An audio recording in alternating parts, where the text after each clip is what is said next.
Sports Intel with Ryan Walsh is brought to you by Harry Freebed, Collectible Insurance Services, West Michigan Eye Care Associates, Eric Hall Aesthetic and General Dentistry, Calder Financial, Grand Management Group, Encore Business Group, and Rydan Investments. Sports Intel with Ryan Walsh.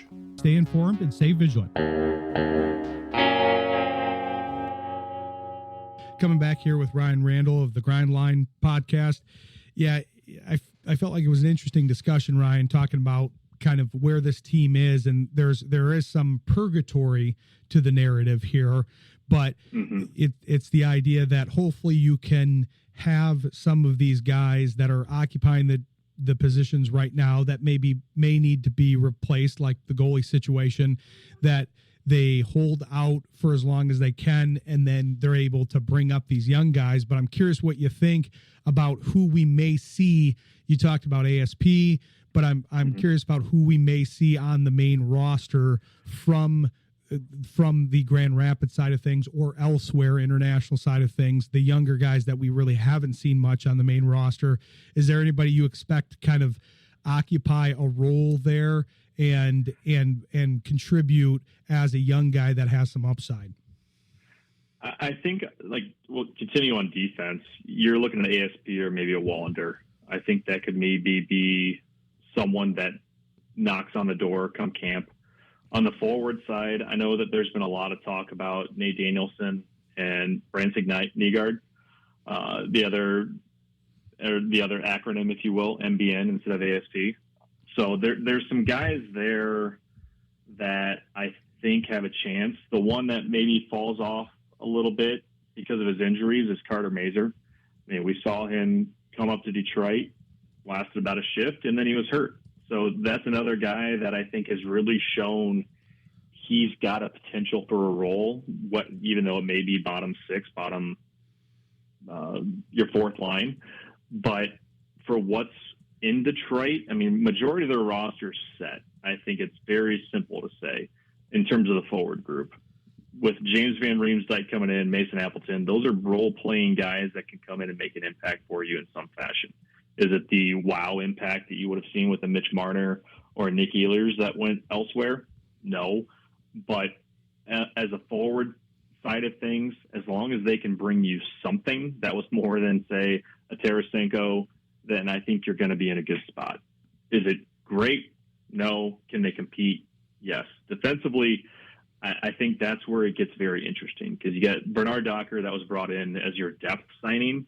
But we saw last year with Johansson making the roster, Justin Hull or even Eric Gustafsson for that matter could very well be expendable.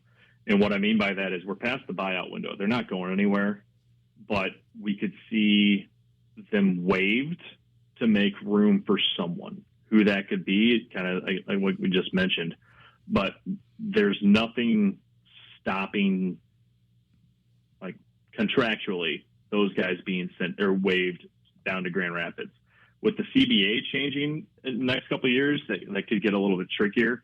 But I mean, for right now, if you're trying to inflict some craziness into your roster, bring some offense, especially, because I think Detroit finished bottom 5 in the league in terms of offensive output from their defense. Not great by any stretch of the imagination.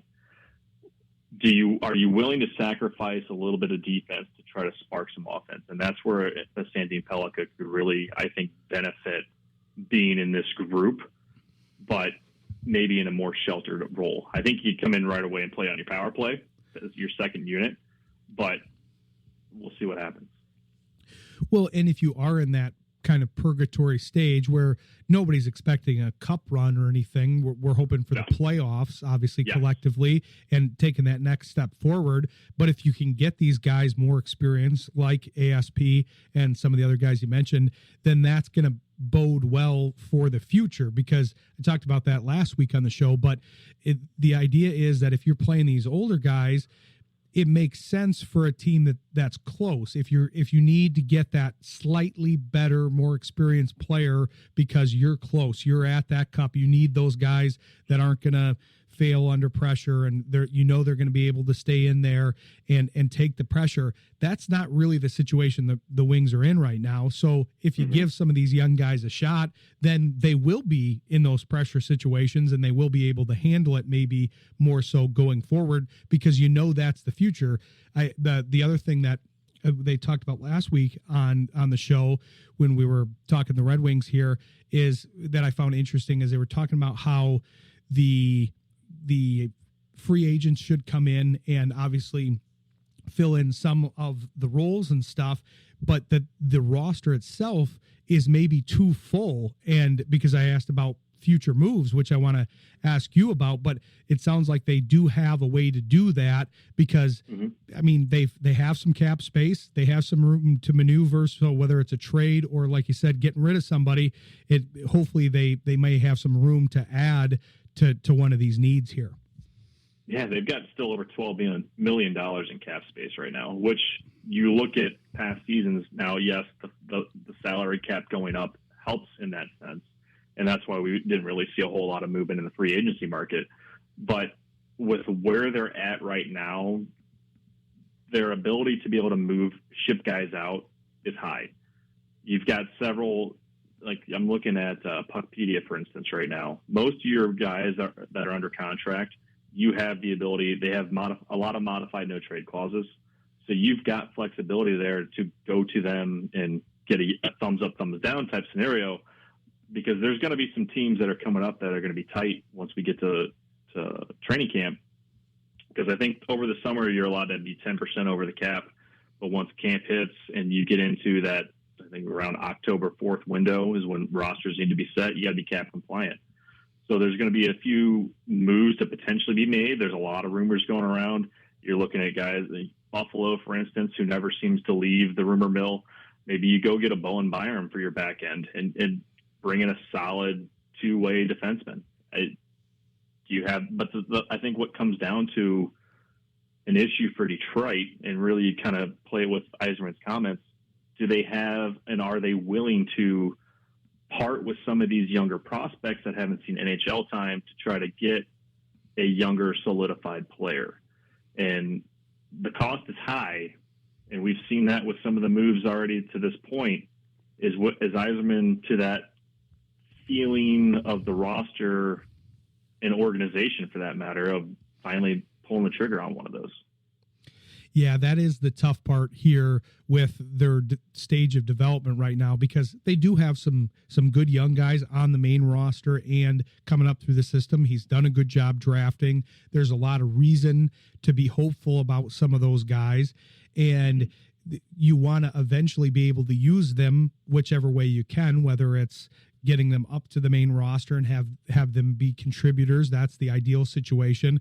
Or if you've got a little more of this and a little less of that, if you need to trade for defense, say, and you've got enough of X position, there's a log jam at the goalie position. We're not seeing that right now, but with some of the young guys, maybe you deal somebody, then you can do that eventually. But yeah, they're kind of in a holding pattern now. I think they both want to retain money to be able to obviously focus on whoever they need to sign from their internal core, but sure, there's been a lot made of the free agency group next year too. So I think that's one of the reasons that Yzerman's kind of holding it close and saying, hey, I'm not going to be forced to do anything. I think this group can, with the new coach, with the fact that he's got a full offseason, like you said, he's hired the goalie coach. They've had some upgrades. They may not be landmark upgrades, but the goalie upgrade should be effective. Hopefully that Bernard Docker, Van Riemsdyk, you mentioned some of those guys, they should be upgrades. And with all of that, that should make up the difference of what they missed the playoffs by last year. Who knows what we'll see, but I feel like that's the reasoning right now. Yeah, I would agree. And what's interesting, too, is you mentioned trying to save some money for some guys. You look like, in particular, what stands out to me is who do you need to sign after this season? The one name that truly stands out to me is Simon Edmondson. I think he has definitely earned a contract. It's going to be probably at least 5 to 6 years. We'll see if Yzerman maybe tries to get a long-term deal done before the change of the CBA. But outside of that, most of your players, you got Carter Mazurs coming up as an RFA. There's not a whole lot of craziness going on in terms of younger players that you have to spend your money on, which for Detroit, that plays out extremely well because with the cap going up, you mentioned this upcoming draft or free agency, excuse me. I mean, is he going to get to free agency? No, but I doubt it. But Connor McDavid's at the top of that list. Then you've got Kyle Connor, Jack Eichel, Artemi Panarin, and Martin Etchus. One that intrigues me the most, if we're going to go crazy forward ahead in our thinking, is Kyle Connor, obviously because of his Michigan roots. So, is there a way that you can snag one of these guys? I mean, you go down further. If we're looking at guys under 30, Adrian Kempe out of LA, Alex Tuck, again, Buffalo.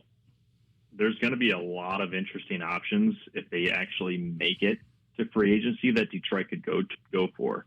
But maybe we'll see some magic. We see a DeBrincat type trade here before we get to the actual training camp September timeframe, and you solidify the top six, as Yzerman has highlighted that that they need to do. But to your point, what I've been trying to compare the Wings to at this point of everything in terms of the rebuild is the Tigers. We saw flashes of it from the Tigers last season. They finally clawed their way into the playoffs, but it took a lot of guys finally stepping up out of their shell, like a Riley Green, a Torkelson.